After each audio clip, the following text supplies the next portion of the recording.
One of the reasons why I'm so passionate about helping people break free from performance-driven Christianity is that I was a poster child of living in that kind of lifestyle. And it followed me at various stages in my life. I remember growing up, there were certain moments where I would do something and I would get a lot of feedback. Maybe I was funny, or maybe I presented something that was good, or I achieved something, and it gave a rush back. There's nothing wrong with that, but then there wasn't that steady, consistent, unconditional love teaching that I needed to stabilize, because when there were times where the achievements didn't go well, I wasn't funny when I tried, and there were certain achievements or presentations that didn't go well, my sense of self-esteem, my worth, my value dropped. And so there were patterns in culture that reinforced that, because when I did well, then there was a sense of affirmation. There's a feedback you get culturally that says, well, I'm loved when I do well. And then you lose who you are into the things that you do. And so you attach your sense of self-esteem and love and your identity to failure or success. And then you're bouncing back and forth from pendulum swing to pendulum swing, never really truly landing, never truly feeling loved. And so coming on a church staff that was a growing, larger church at the time, I remember being on staff and just the performance machine took over my life. Now, I was very creative, still am, and had a lot to offer and great skills, but I was constantly under pressure. That's one of the things that performance-driven people have, is they live under a constant pressure.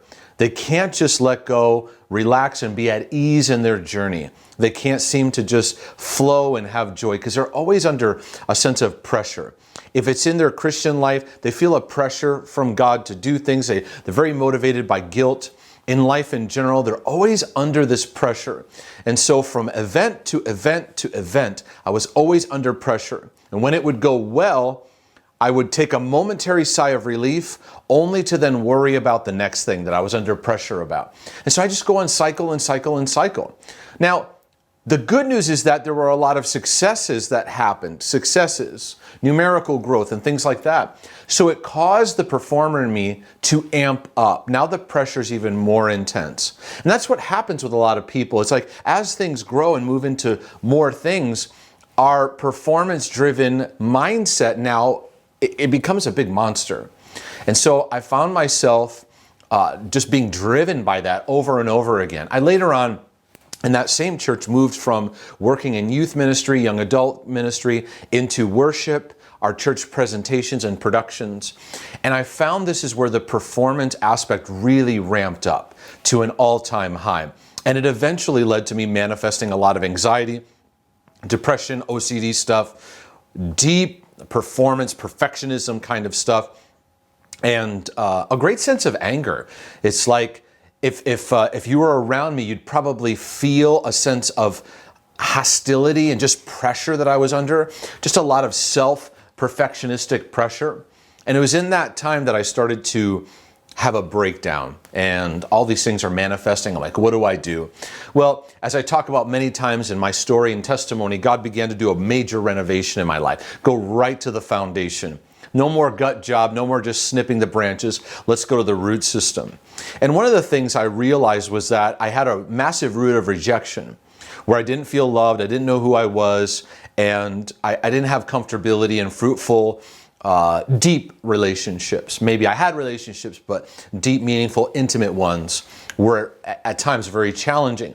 And so I had to realize this root, underneath all my anxiety, OCD, depression battles, mood swings, just overall feeling like a hot mess. Underneath those fear layers, underneath those instability layers, was a root of rejection that was feeding all that.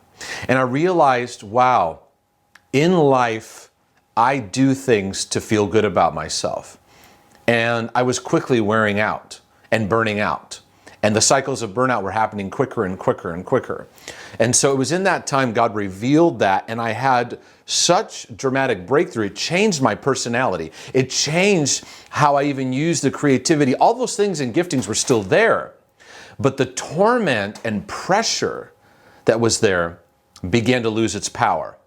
Well, it set me on a course where I realized God was calling me to a new level of sharing the things I had grown in and learned, and was now like, I want to teach others this. And so I moved on from that pastoral position. My wife and I got married, and we really started a ministry over from scratch. We just started a brand new work, just teaching and helping people. Well, I found that as financial pressures kicked in, I found that as now I have, my son Maximus was born, and I have all these like new pressures coming on. The performer came back, because then when I felt like I was speaking at places, I had one shot to speak there and I wanted to make it amazing, and the pressure came back. Rather than just me being myself and just letting God flow and just learning from mistakes or learning from things worked out or didn't work out, I just learned with the flow. Instead of that, I lived under a constant, unaccepting pressure that just came back in.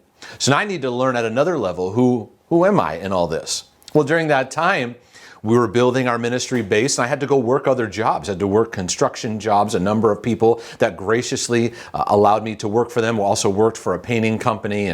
And during that time, it was like the performer kicked in to the point where I was like just so hurt and angry with myself. How did I get here?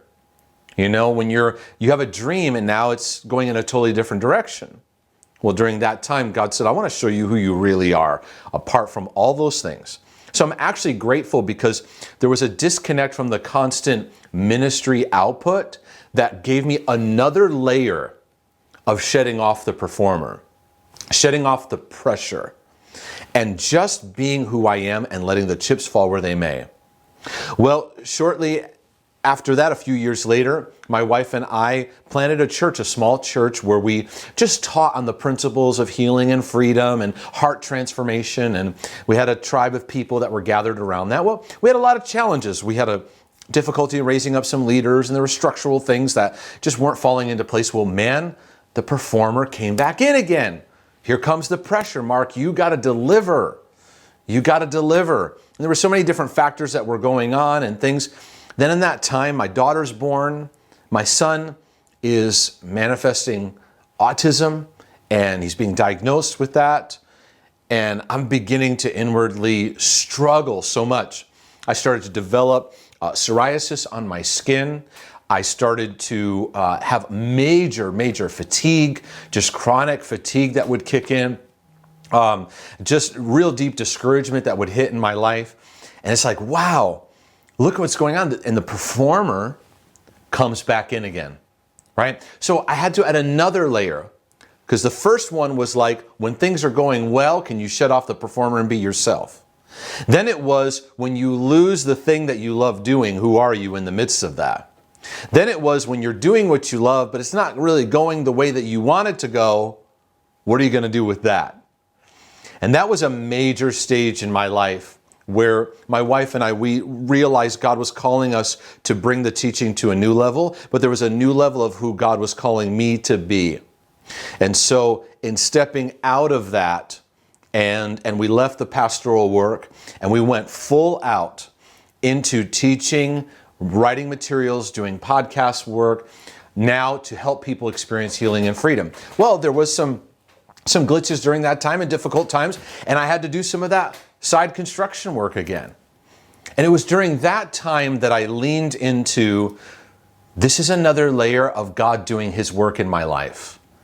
And I came out of that into new levels where the ministry work started to have a flow to it. Because in all these stages, God was shedding off things that kept wanting to join me. And during the financial difficulties, I learned not to attach the ups and the downs with my self-esteem. That I learned to not connect what I saw from results of being my identity. And so I'm really so passionate about this, because I see it infecting so many churches and so many believers. Most of all, the journey of breaking out of perfectionism has taught me the power of God's grace. That He uses not just my strengths, but my weak areas, the areas that don't work out. He uses everything for His good. He loves me unconditionally, and really my greatest power is living out of being loved as a dearly loved child of God, as His son. And so I learned to be more relational with him. And I chucked that whole like kind of pressure of devotional time and I gotta pray good enough, and nah, I'm done with that. I'm totally done with that. I've learned to be content in who God made me to be and learn to relate to him and let the pressure off. Learning to let the Father's love rain down on my heart so that on a daily basis, my job, so to speak, is to receive his love and give out of the love that he's given me and live out of the identity of just being loved. And so it's really shown me also how to love myself, because you see, as a performer, you live under this perfectionistic bondage that doesn't allow you to love yourself the way that God loves you. So you live in an internal pressure that doesn't allow you to just break free. So at each stage, and now entering into the season I'm at now, there is so much more freedom available at each stage and at each layer of seeing. And now the more free I get, the more I see, wow, the stuff I lived in, man, it's everywhere. And so I'm so passionate to help people get set free from it, that we don't have to live under this performance evaluation with God.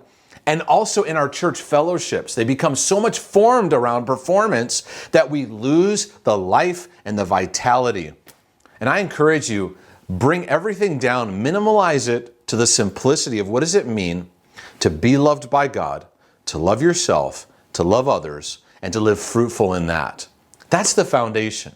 And that's what God keeps reaffirming in my life and in my journey, is to just live powerfully out of who I am. Bringing a loved Mark, son of God, child of God, in sonship, bringing that into every place that I go so that I don't have to put on some performance. So if I speak somewhere, I'm being a fully loved son of God in that place. In my marriage, bringing a fully loved son of the living Father to my marriage, to my parenting. So that I don't have to do all this like role hat changing and all this stuff. I'm just myself everywhere I go. So I pray this is an encouragement to your life and to your journey. I pray that God would release you of the fabrications, the layers, the masks, the hats, all the stuff that you wear, and just get back to being his kid. We are children of God. The Spirit bears witness that we are his sons. We are his daughters. Oh, how the Father loves us, that he would call us his children. Your greatest power is being God's kid. It's not in your performance. Because if your performance is tied into your love and identity, you're sunk.